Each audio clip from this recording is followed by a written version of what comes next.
Saludamos a todos quienes hoy día nos están escuchando y viendo este podcast que ha organizado el Museo Marítimo Nacional. Quien les habla es Andrés Rodrigo, yo soy el director del museo. Y en este momento estamos aquí en la sala temporal número 2 del museo, donde estamos exponiendo la muestra Chile-Japón 125 años de amistad a través del Pacífico, donde desde la perspectiva del museo planteamos de alguna forma cómo el Océano Pacífico conecta entonces a estas dos naciones, como alguien diría, como algún marino diría, eslabón de unión entre estas ambas naciones. Y bueno, dentro de este contexto, por supuesto, hay un tema fascinante y que justamente es lo que es la mitología, los cuentos y todo lo que son los mitos. Sí. Y es por ello que en esta ocasión particular, conociendo lo fascinante de este mundo, ¿cierto?, de la mitología, es que hemos querido entonces tener un encuentro especial y que tiene que ver con contar sobre la mitología, pero en este caso referido al Japón. Japón, y exacto. para ello, entonces, hoy día la idea es conversar, discutir, reflexionar sobre un tema que nos ha planteado nuestra invitada el día de hoy, que es Japón y el mar, mitología, folclore y tradición. Exactamente. Y para ello entonces el día de hoy hemos invitado a Javiera Vega, a quien le doy la más cálida bienvenida aquí al museo. Muchísimas gracias por invitarme. Y bueno, y partiendo de inmediato vamos a presentar para quién es Javiera Vega. Bueno, Javiera Vega, ella se desempeña como secretaria general de Japonistas Chile. Y es autora también del libro La otra orilla, introducción al terror japonés moderno en cine, manga y anime. ¿Así, Exactamente, no? Sí. Bueno, ya va a tener que explicar un poco de qué se trata esta obra. Javiera también es licenciada en lenguaje, máster en lingüística aplicada con mención en enseñanza en español. Y actualmente es estudiante de japonés. Oye, eso sí que es un desafío, ¿eh? Sí, es un desafío. Hace poco hice el examen de proficiencia. Wow, entonces vamos a tener que hacerlo en japonés la próxima vez. Ay, estoy en el nivel más bajo todavía no llego a ese nivel. Como decía ella, ahora ya es egresada, y por supuesto también ella se ha especializado en todo lo que son los temas de esta ficción japonesa, ciertos mitos, leyendas, el género del terror y enseñanza al español también a estudiantes de todo el mundo. Así que nuevamente bienvenida, muchísimas Javiera. gracias. Muchas gracias por estar con nosotros, para ilustrarnos y para introducirnos en este tema tan interesante. Sí, es un tema que puede abarcar muchos podcasts. Muchos podcasts afirmativos. Sí. Y una pregunta a propósito, habíamos hablado de hiciste un libro al respecto. Exacto, sí. Y antes de pasar al tema principal, me gustaría que nos contara un poco respecto de este libro, tu experiencia y cómo fue, digamos, abordar este tipo de tema. Bueno, este libro, a pesar de que igual, exploro lo que vendría siendo el terror japonés, desde todo lo que vendría siendo media, películas, anime, etcétera, caracterizándolo, qué es lo que lo hace diferente del terror, por ejemplo, en el occidente. Y yo hago la diferencia de que el terror japonés es un poquito más íntimo, se da un poco más tiempo, que crea tensión, no es tanto lo que se le dice el jump scare, que es como aparece un monstruo detrás. Y personalmente a mí, ¿por qué me inspira esto? Mucho, porque yo crecí con muchas historias de terror cuando yo era pequeña. Mi abuelo es del norte, ya de las salitreras, y obviamente, las salitreras... Claro, hay mucha historia ahí. Claro, que se parecía al diablo, que andaba buscando la riqueza, los duendes, etcétera. Entonces es algo que yo recuerdo con mucho cariño.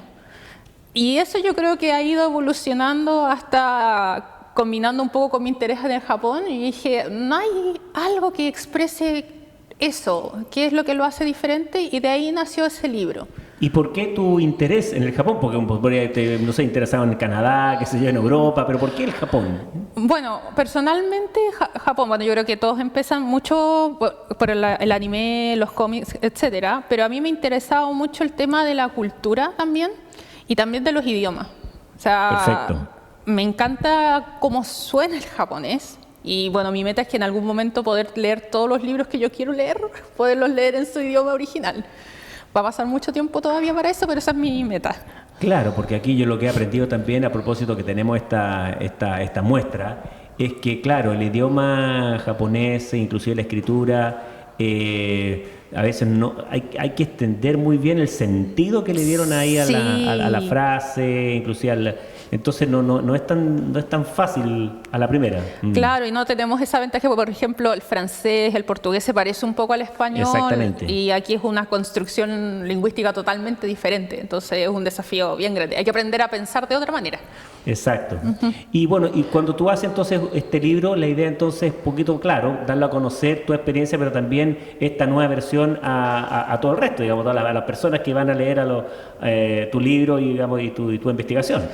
Claro, o sea, cuando se hizo este libro se pensaba y se piensa todavía de que es algo que ojalá sirva para bibliografía también. A eso yo, claro. O sea, no solamente recomendaciones, que de hecho eso me lo dicen mucho cuando la gente lo lee, uy, estuve anotando qué película, qué cosa ver.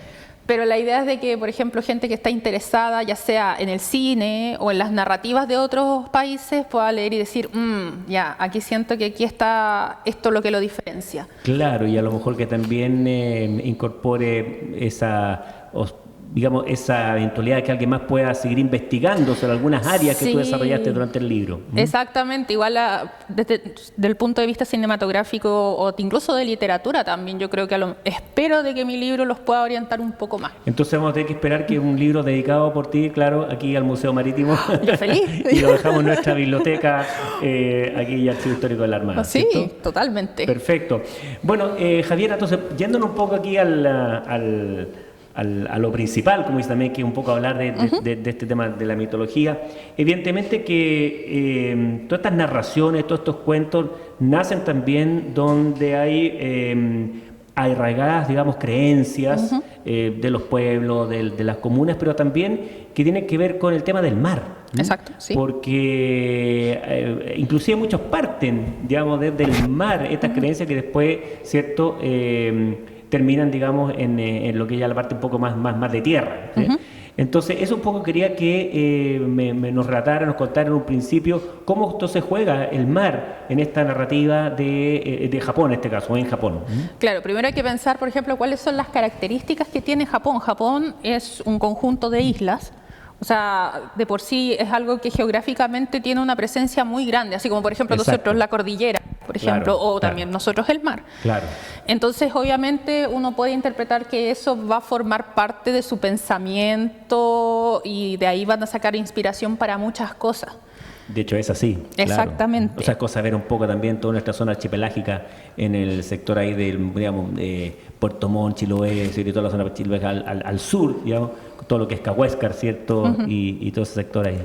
Exacto. Entonces, por ejemplo, tenemos que pensar de que, bueno, primero, Japón es una fuerza portuaria, tiene unos puertos muy importantes en comparación mundialmente. ¿Ya? Y también, obviamente, el tema también de su alimentación incluso. Ellos se alimentan mucho de pescados. Se dice que cada persona japonesa consume 58 kilogramos de pescado al año. No sé si esta estadística es cierta, pero es muy probable. Entonces, obviamente de que el mar se ve como algo que brinda y también algo que puede producir mucho miedo, que es algo que han conversado ustedes, el tema de los terremotos y los tsunamis.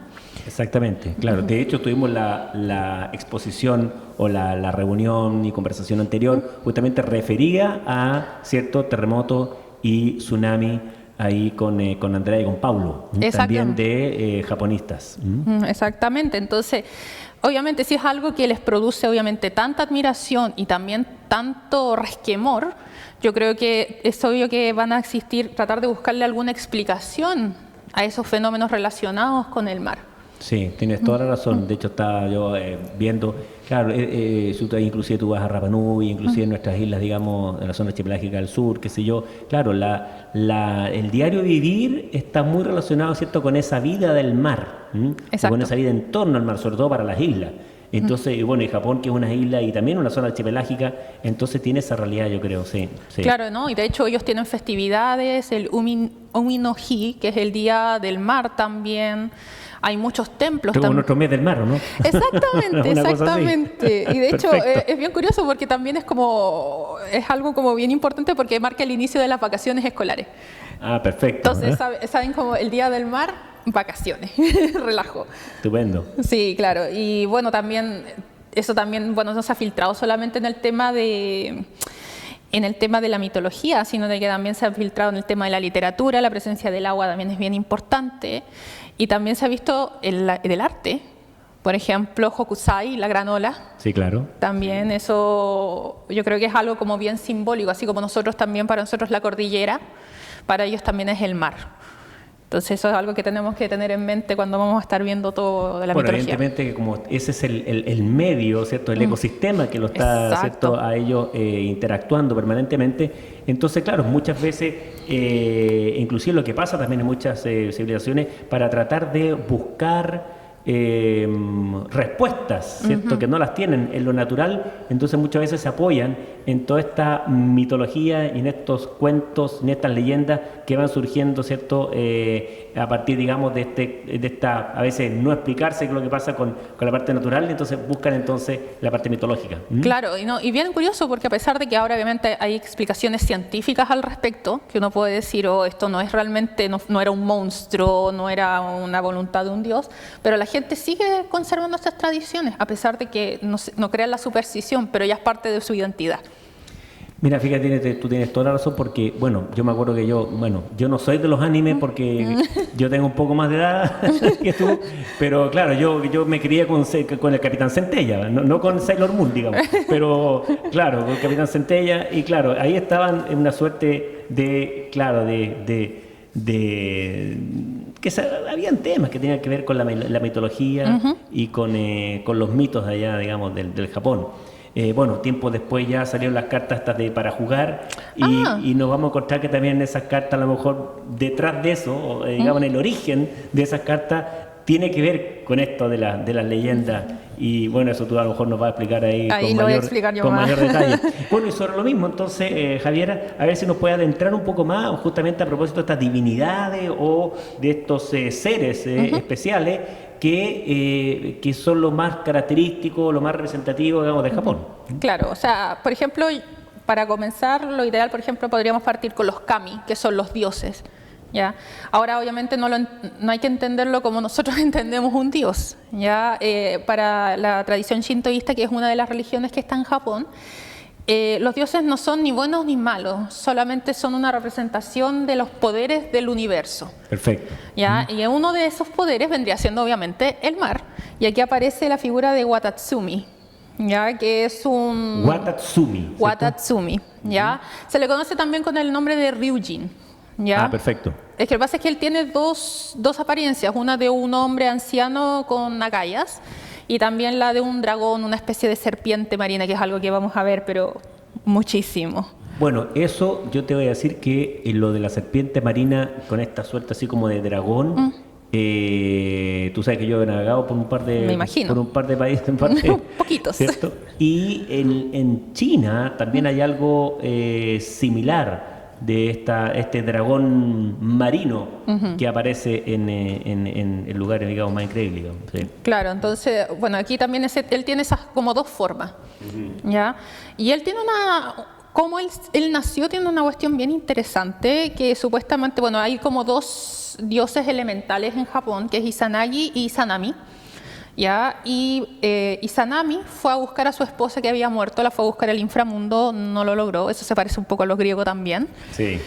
Y él llega, se lava las ropas en el agua y en el momento que se lava las ropas nace Watatsumi. ¿Ya? Esa es su leyenda de creación. Y bueno, lo que él dice es el que controla las mareas y también tiene una figura como benefactora. Él trata de prevenir a los marinos, trata de manejar las mareas lo más posible. Y hay una leyenda bien interesante que dice de que cuando la gente se ahoga, llega al palacio que él tiene bajo el agua. Y él las ayuda a recuperarse y después los tira de nuevo para arriba. Eso es lo que... Ahora, si no lo hace, se quedan en el palacio. Se quedan en el palacio. Se quedan para el palacio.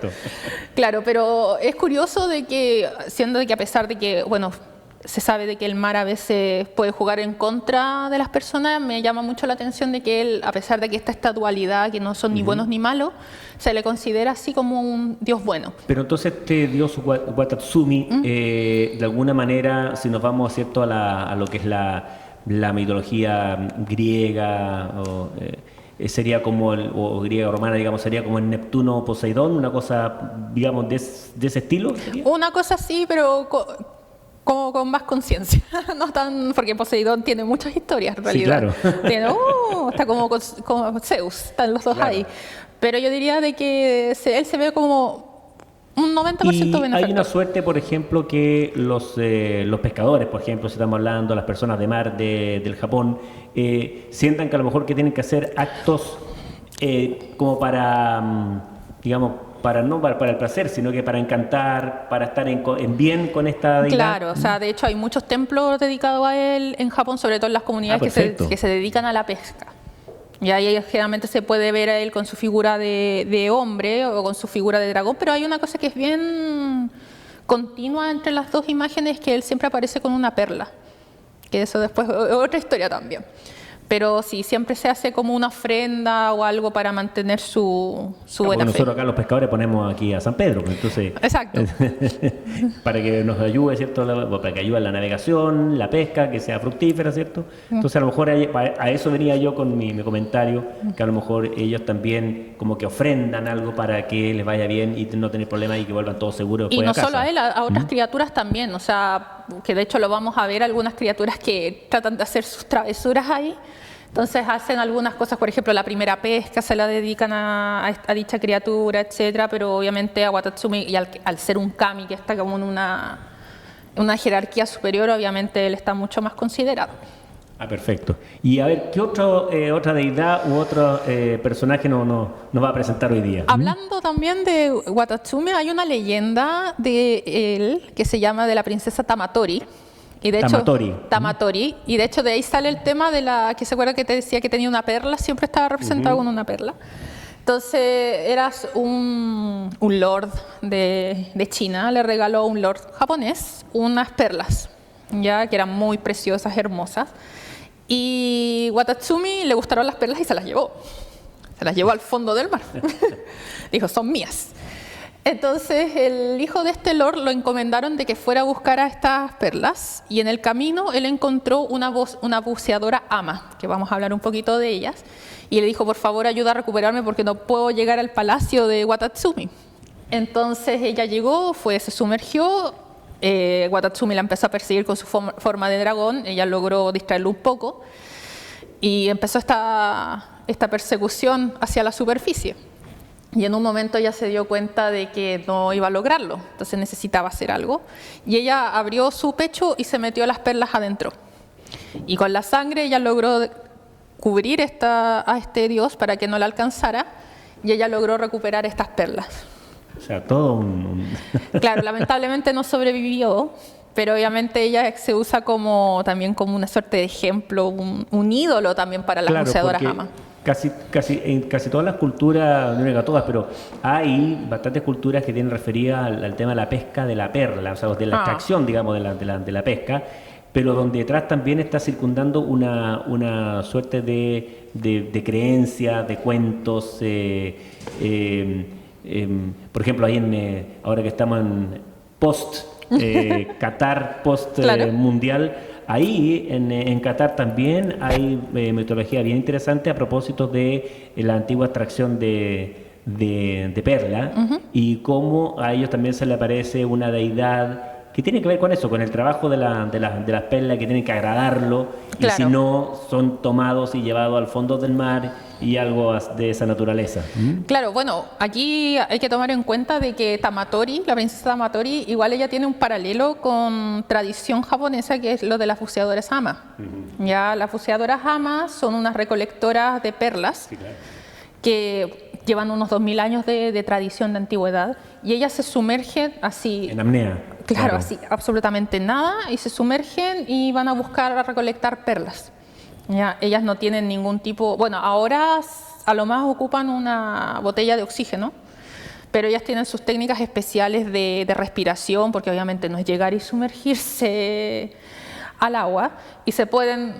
Las más novatas se sumergen como 2-4 metros, y las que ya llevan más de 20 años de experiencia se sumergen aproximadamente 15-20 metros bajo el agua. Sí, y eso significa entonces un tiempo interesante, digamos, bajo el agua. Que hay que estar muy entrenado para eso. Claro, Sí. y se sumergen muchas veces al día, muchas veces al día. Entonces, obviamente es un trabajo muy sacrificado, pero es muy tradicional también. Y deben ir también muy encomendadas a algún dios y alguna de estas deidades.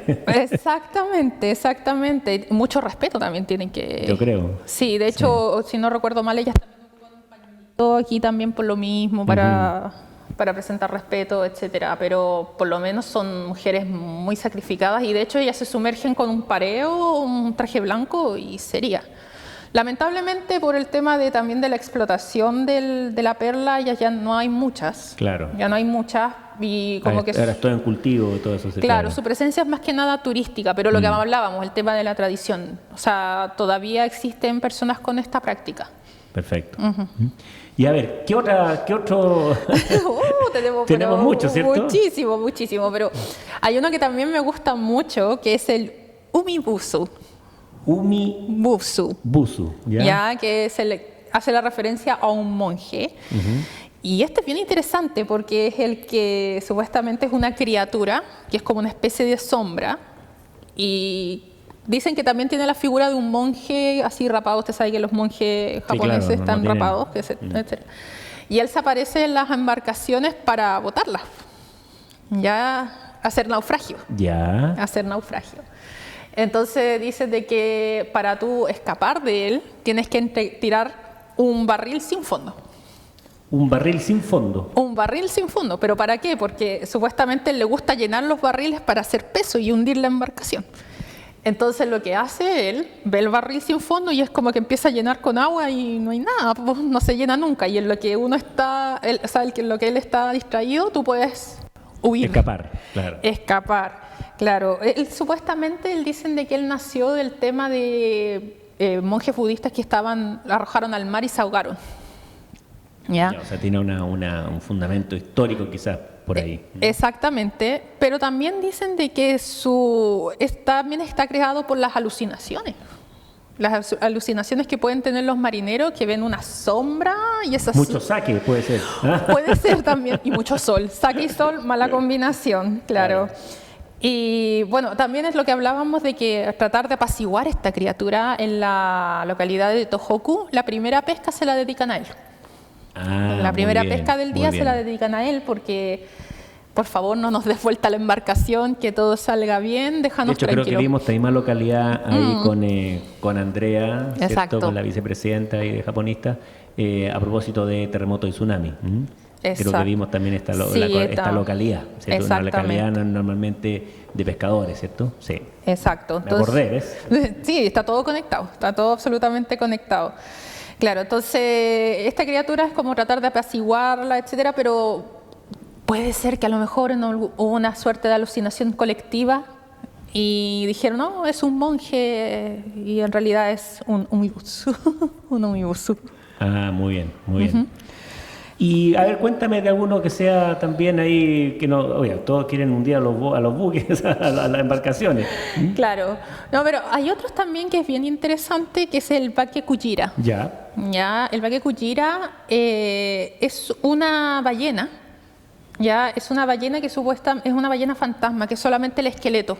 Perfecto. Que va flotando en el mar. Y dicen de que es un espíritu de venganza por las ballenas que han sido cazadas. Perfecto. La tradición japonesa tiene mucho el tema de la venganza, de que la venganza es algo que te puede hacer volver. También está la figura de la mujer vengativa, etcétera, pero es interesante que también estén los animales. Entonces dicen que el Bakekujira aparece en las embarcaciones ante los marineros, aparece como con unos pescados así medio fantasmas también, unos pájaros, y bueno, también puede dar vuelta a las embarcaciones, pero dicen que la historia fue de que un marinero estaba ahí, vio esta ballena y dijo, una ballena, la voy a cazar, y tiró el arpón. Y el arpón siguió de largo porque obviamente es de... Claro, de hueso creo que es. De hueso, claro. Exactamente, y dicen de que los pájaros después empezaron a atacar la embarcación. Y el Bakekujira es bien interesante por el tema, bueno, nosotros también sabemos de que en Japón hay un tema de explotación Claro, del cetáceo. Digamos. de cetáceos. De hecho, es bien curioso porque esto yo lo vi, yo me enteré la primera vez del Bakekujira cuando fui a Kintai. Ahí hay un museo. Sí, sí. Exacto, y tienen de hecho una pintura, una reproducción de una pintura del Bakekujira, y me pareció bien interesante de que, a pesar de que ahí en Kintai había mucho tema del caza de ballena, Claro, también hay una ballenera ahí. Claro, exactamente asumieran que hay también obviamente una preocupación del tema ahí. Claro, o sea, ahí los japoneses ahí en realidad, esta leyenda, una plantea, ¿cierto? Claro, no, como tú bien dijiste, no este tema que es todo malo, sino que plantea también una enseñanza, digamos, que no hay que, evidentemente, ¿cierto?, cazar a estos animales, digamos, claro. Exactamente. Ahora, igual de hecho, en Japón lo que hacen, sobre todo los pueblos que se dedican sobre todo a la caza de ballenas, lo que hacen es toman los huesos y los llevan a los templos, porque también está el tema de que a lo mejor necesitan este recurso o lo necesitaban más anteriormente, pero no por eso hay que dejar de pagarle respeto. Claro, lógico. Además está el tema de la sobreexplotación. Exactamente. Y claro, entonces no... por supuesto que eso no es o sea, lo que está planteando aquí la metodología es justamente esto de el 0 y 1, como decía, ¿eh? Lo bueno y lo malo, o sea, y el reconocer las cosas malas, ¿cierto?, para, digamos, no repetirlas. Claro, entonces lo que hacen, llevan estos huesitos, los llevan a los templos o hacen con los huesos, hacen tabletas o hacen la misma construcción del templo por lo mismo, así como por un tema de purificación para poder Claro. eliminar este factor de rencor que puede haber. Exacto.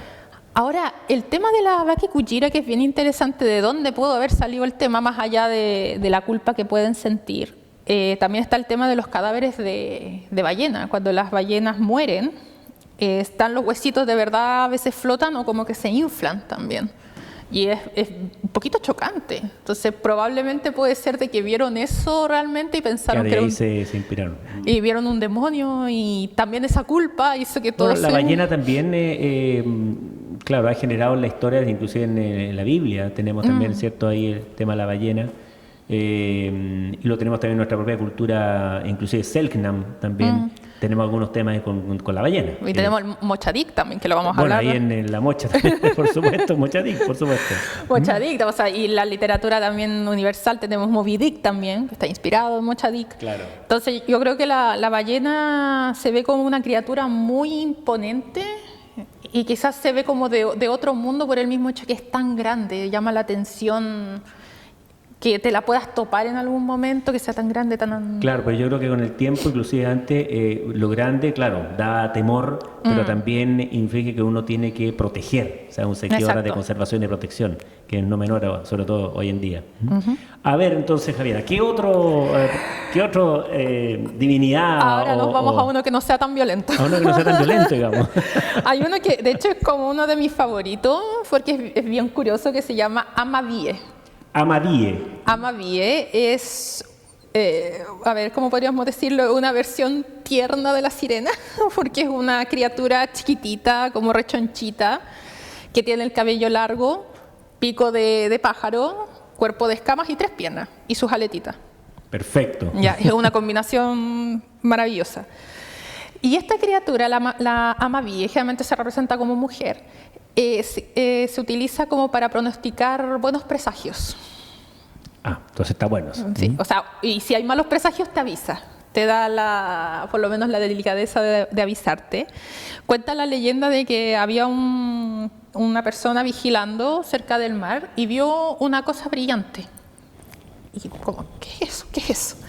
Y aparece esta Amadie, obviamente choqueado porque tiene unas características tan particulares, y esta criatura le habla y le dice que durante 6 años va a haber buena cosecha, que todo va a estar bien, y que si hay enfermedades pongan una imagen de ella para proteger. O sea, si se te aparece, en realidad es bueno. Es Porque bueno. o te va a dar ventura o te va a decir, haz esto o te para va que a no te vaya mal. Te va a prevenir. Te va a prevenir, ¿cierto? Exactamente. Entonces, la Amadie por eso es bien querida, porque obviamente tiene una característica mucho más positiva que... Oye, y dada la característica que tú me dices que tiene como 3 pies y tiene como un Pico de pájaro. pico, una cosa así, es idea mía, porque mira, tengo 2 hijos, pero cuando eran bien pequeños, ellos eran fanáticos de todas estas cartas japonesas. ¿Ya? Cartas para jugar, digamos. ¿Ah? Y me acuerdo que una oportunidad yo fui a Tokio y le compré unas cartas a ellos, estamos hablando bastantes años atrás. Y sabes que ahora que tú estás diciendo, yo estoy seguro de haber visto una de estas cartas con esta Mavie, claro. ¿Ah? Es muy probable, es muy probable. De hecho, lo vamos a poder ver en las imágenes. Hay marcas de cervezas que la incluyen ahí ya. No te puedo creer. Sí, es que es bien hechora, es como de las buenas noticias. Hay muchos peluches, la incluyen mucho también en anime. Incluso, yo creo que ahora con el tema esto del COVID que estamos pasando, yo creo que muchos se han tenido que haber acordado de ella. De hecho, eso lo quería comentar. Cuando empezó el tema del COVID, muchos artistas en Twitter empezaron a dibujarla. No te puedo creer. Como porque decían es una protección. Que alguien nos salve. Que alguien nos salve. Y claro, porque dicen de que para proteger tu casa es poner un dibujo de la Maviev. Y había también una tienda de arte que decía que la Mavie era la mejor protección contra el COVID. Obviamente en broma. Pero decía de que... Pero muy interesante. Exacto. Me encanta eso también de que con algo tan actual de ahora también traigan su figura. Me lo encuentro muy, muy genial. Es como tu predilecta, sí. Es que, de hecho, van a ver las imágenes, es como hasta su figura es tierna. Su figura es como una mini sirena. ¿Y qué otro personaje me puedes contar? Porque yo tengo aquí mi equipo asesor técnico que ya nos va dando así los timings y yo me pongo nervioso. Entonces, cuéntame otro más como para cerrar esta primera parte. Esta primera parte yo creo que uno que a lo mejor no está tan ligado con el mar, pero sí con el tema de los ríos y de los lagos, que es el kappa. Perfecto. Ya el kappa es un ser, también tenemos el piquito de pájaro. Perfecto. Y tiene una caparazón, es como una tortuga, es como un niño tortuga. Y su característica más inusual es que tiene como una peladita. Y tiene el pelo acá, alrededor, tiene una peladita. Es bien importante porque supuestamente ahí están todos sus poderes. Y si se seca la peladita, él pierde sus poderes. Y el kappa generalmente se encuentra en los ríos y toma a la gente desprevenida del pie y la tira hacia abajo. Ese no es muy bueno entonces. Dicen de que lo crearon para advertir a los niños que tuvieran cuidado. O sea, ahí está la parte blanda, digamos, del aprendizaje. Claro, perfecto. Porque de hecho dicen de que cuando tira a esta gente se la come, pero que su comida favorita son los niños. Pero curiosamente pasa algo con el kappa, de que ahora como que lo han tratado de transformar como una figura buena. Bien hechora. Y de hecho en Japón se da mucho eso de las mascotas por prefectura, que obviamente una mascota que representa alguna cosa de ese lugar, y lo han ocupado para algunas prefecturas el kappa. Muy lindo, muy tierno. Pero hay historias que se remontan y que hablan de que buscaba a los humanos, se los comía, etcétera. Pero bueno, en estas figuras también de la agua dulce, bueno, nosotros mismos tenemos acá en esta sala, en nuestro piso, acá de esta sala, tenemos al Namazu, ¿cierto? Este pez, ¿cierto? Que no es que nos avisa, pero tiene que ver con los terremotos y tsunamis que lo desarrollamos en la sesión pasada que tuvimos también aquí con un japonista a propósito de terremotos y tsunamis. Este pez, cierto, que en realidad es un pez de agua dulce en rigor, y que también está dentro del contexto de la mitología, por supuesto, japonesa. Así que también hay varias materias mitológicas, pero quizás no referido al mar, pero sí también a aguas dulces. Bueno, aguas dulces. Ríos que en definitiva después desembocan en el mar, sí, está claro. Sí, igual tiene una conexión. Bueno, hay un tema que se me olvidó comentar del kappa, que es una criatura muy japonesa también. Así. Muy educada. Entonces dicen de que tú, para poder escapar de un kappa, tú tienes que hacerle una reverencia. Porque ¿qué va a hacer el kappa? Como es muy educado, él también va a hacer una reverencia. Esperando que no te comas, sí, pero... Y entonces mientras hace la referencia, uno se puede escapar. Sí. Muy bien. Y además que invita entonces a ser cierto cortés. Puede ser que por eso ahí hay un tema bueno y por eso lo están mejorando su imagen ahora. Perfecto.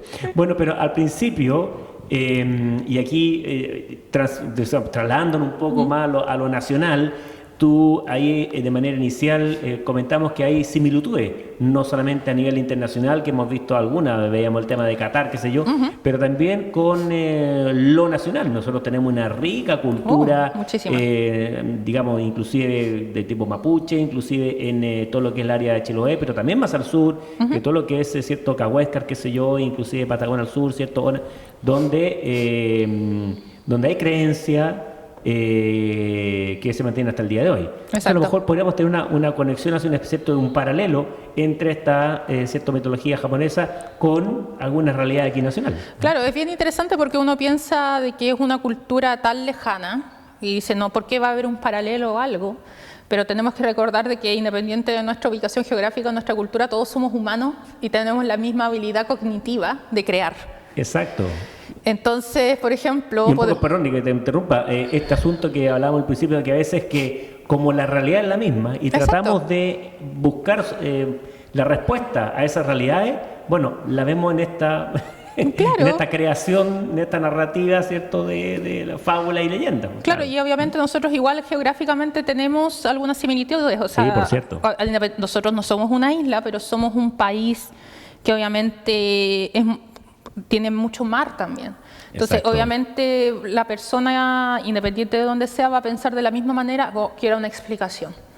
Y de acuerdo entonces con tus investigaciones, que tú eres experta aquí en el tema, ¿ha llegado entonces algunas similitudes más o menos? A pesar que vimos que lo japonés a veces es un poco distinto porque busca esa entre venganza o generar un aprendizaje, ¿cierto?, en la comunidad, tomando como referencia, digamos, esta deidad o este personaje. Claro, por ejemplo, volviendo al tema de la Mabie, sí, yo la comparo mucho con la Pincoya.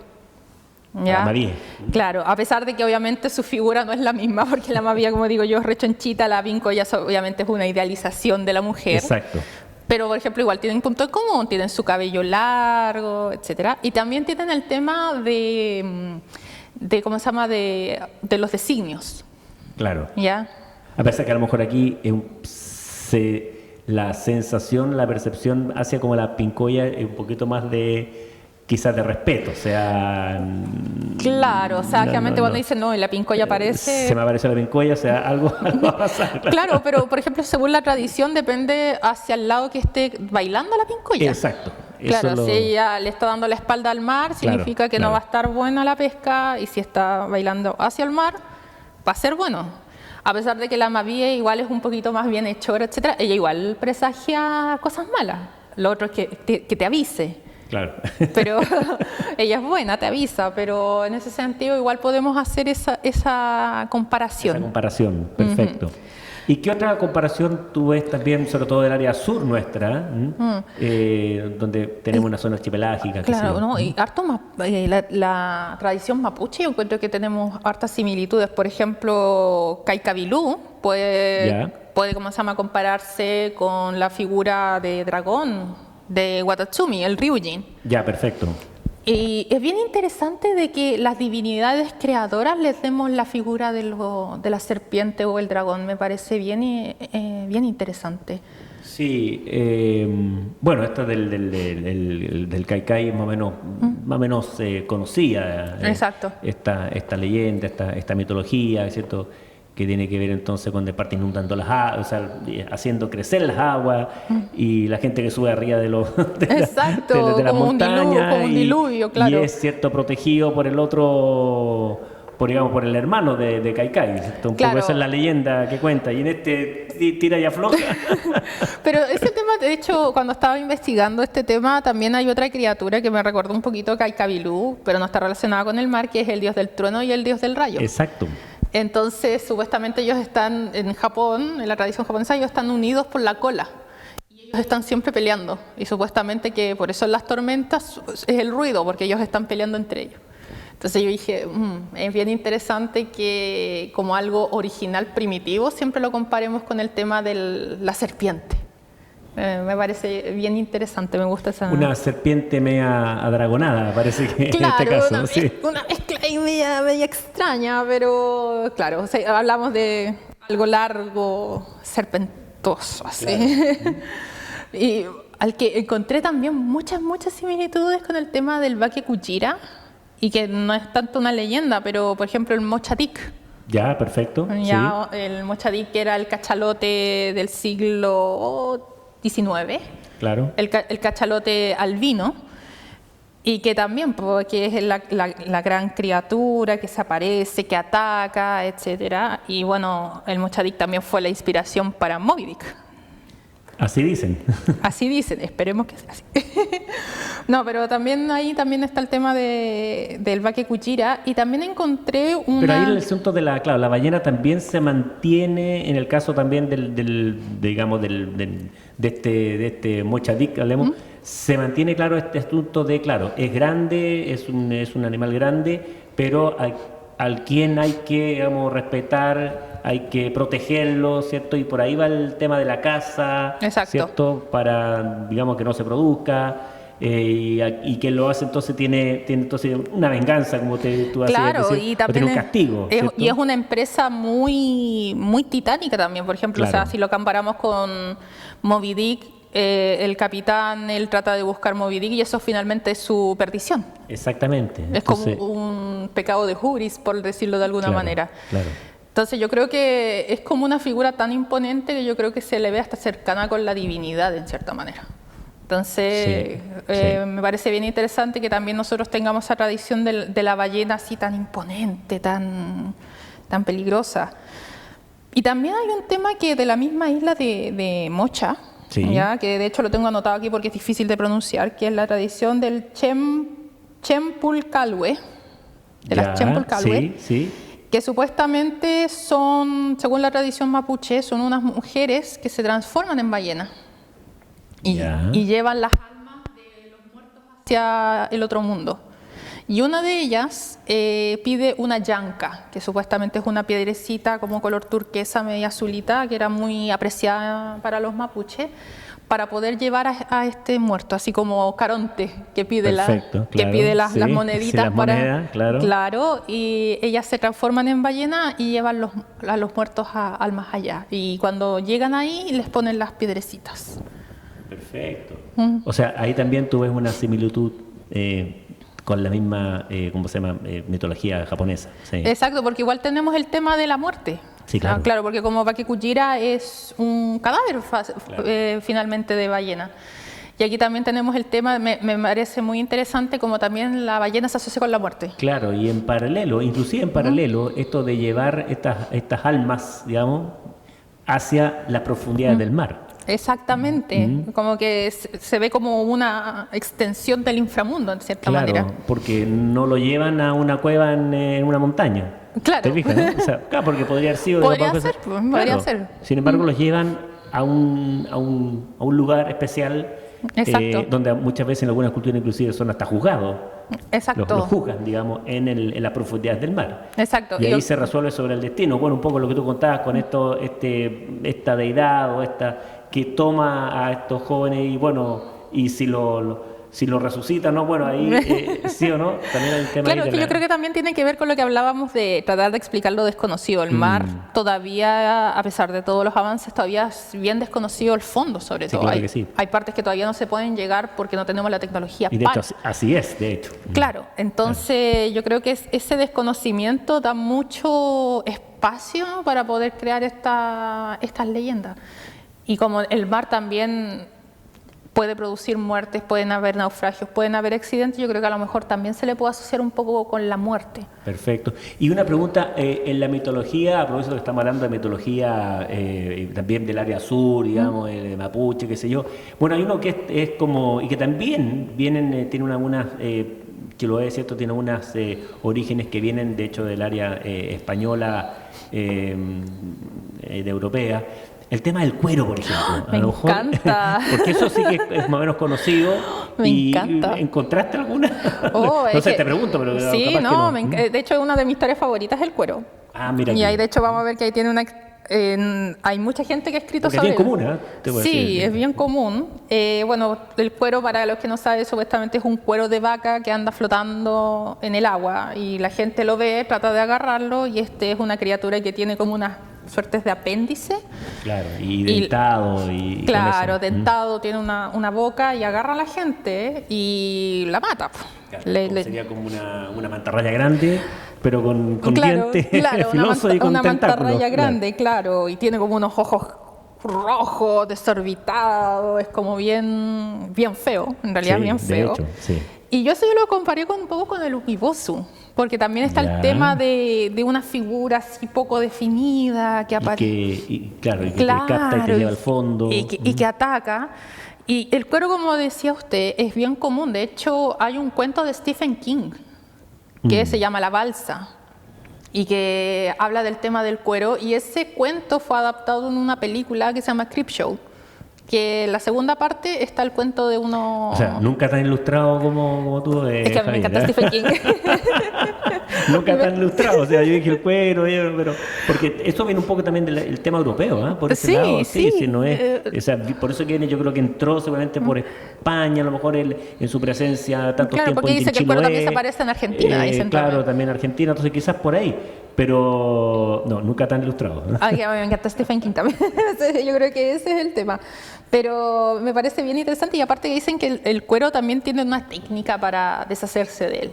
Ya. O sea, está el tema de una machi tiene que engañarlo. Claro, uno necesita un tercero. Claro, y lo amenaza con un cuchillo para que se desaparezca, etcétera, no vuelva a aparecer nunca más. Perfecto. O sea, también pero en el caso del japonés era distinto, por lo que tú me contabas. Ahí tenían que tirarle el balde. Claro, o sea, que era el barril. El barril para que se distraiga. O sea, claro. igual el cuero en ese sentido es un poco más violento sí, claro. que lo y necesita un intermediario. Si no tienes un intermediario, no es sacarse, como dice vulgarmente, no se saca uno el pillo muy fácil. Claro, pero igual está esa idea de que algo que puede aparecer de la nada en el mar, que puede afectar la navegación.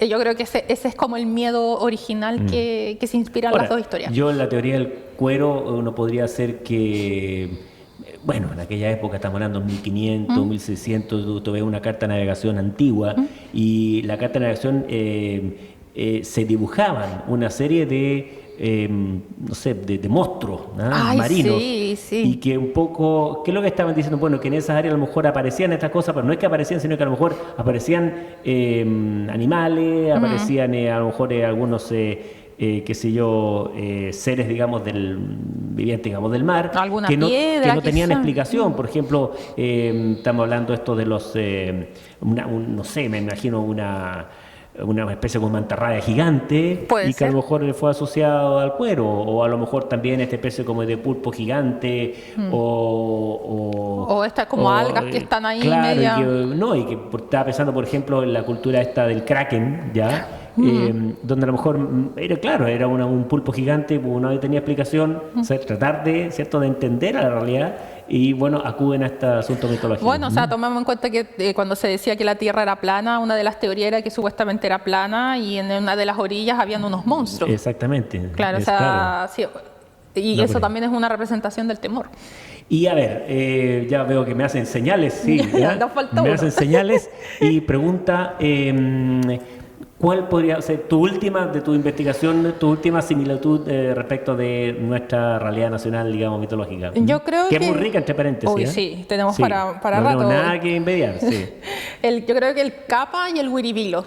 El huiribilo, ya. El huiribilo okay. Que es como mitad perro, zorro, y tiene como una cola de pez. Y también tiene la mala costumbre de ¿cómo se llama esto? De hacer como que bajen las aguas para que la gente se sienta segura y los agarra para comérselo. Bueno, pero también ahí a lo mejor con el huiribilo también de alguna forma te está diciendo, oiga, téngale respeto al mar. Exacto, o a los ríos, etcétera. Claro, y ahí un poco lo tú también explicabas con esa deidad, ¿cierto? Que a los niños que le decía, oiga, cuidado, no se arriesgue, porque aquí, ¿cierto?, puede tener consecuencias fatales. Claro, yo creo que aquí lo que está diciendo, por ejemplo, que como dicen de que supuestamente baja a propósito el nivel del agua para que la gente se confíe, yo creo que le están diciendo, independiente, tenle respeto al agua, que en un segundo puede estar baja y en un segundo puede estar muy alta y te puedes ahogar. Exactamente. Oye, pero veo que hay y creo que podríamos estar aquí conversando toda una semana. Y un poco de lo que hemos conversado en estos dos ambientes, por supuesto, lo que era más referido, digamos, a la data dura, digamos, de Japón, pero ahora en el contexto de esta paridad o estas ciertas similitudes con la parte nacional. Si nos puede un poco redondear respecto de todo este sentido mitológico y de tus estudios, qué sé yo, tu libro incluido, cómo se proyecta, cómo se ve ahora en este mundo tan, cierto, no así globalizado, pero a veces mecanizado, también tan digital en este sentido, y cómo siguen o cómo se puede mantener estas tradiciones. O sea, como decía al principio, todas estas leyendas, todas estas historias, leyendas urbanas incluso, nacen de la preocupación. Ya nacen de la preocupación. Siempre van a estar apareciendo nuevas preocupaciones. De hecho, hay muchas leyendas de Japón que son relacionadas con la tecnología, ¿ya? Que están apareciendo ahora y que también yo lo exploro mucho en mi libro. Pero estas especialmente son cosas que el humano siempre va a tener que estar conviviendo. Porque independiente de todo lo que hemos logrado, por ejemplo, el mar nunca lo vamos a lograr dominar.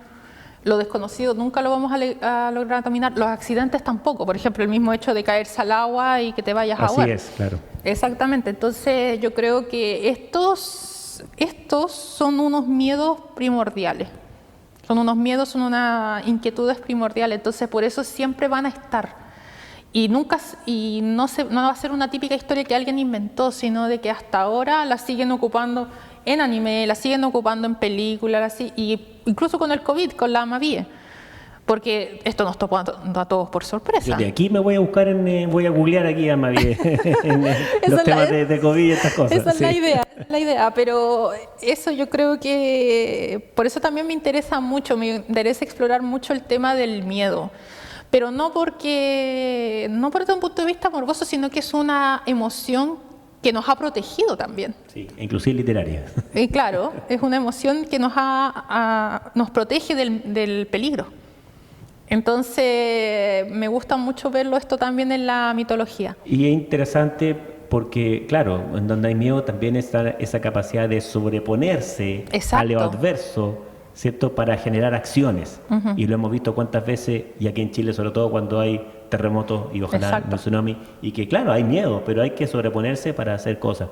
Yo en realidad, Javiera, te quiero agradecer este tiempo maravilloso que nos has brindado, que nos ha ilustrado, porque el conocimiento del mar tiene que ver también con el conocimiento de lo que está detrás, a veces la mitología, la leyenda, los cuentos, los mitos, el folclore que hay detrás, no solamente en la música, a veces referidos con ciertos temas del mar, pero también qué hay detrás con la historia, con esto que se va pasando a veces de voz en voz, como dicen algunos, o entre los más, digamos, los más ancianos, los más jóvenes.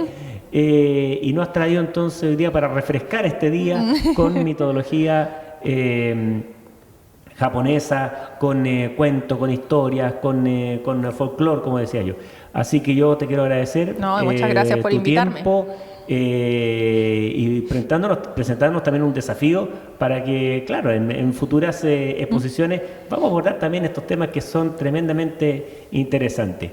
Y yo también quiero agradecerle a todas las personas que nos están escuchando, que nos están viendo, de hecho también en paralelo, para que sigan con nosotros en el museo. Quiero agradecerle también a nuestro equipo técnico que se han pasado el día de hoy y que nos apoyan en cada una de estas iniciativas.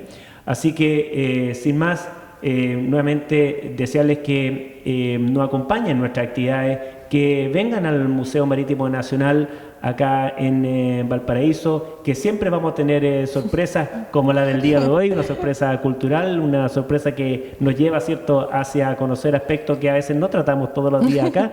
Así que para que nos acompañen en nuestras actividades y será hasta la próxima. Muchas gracias. Muchas gracias.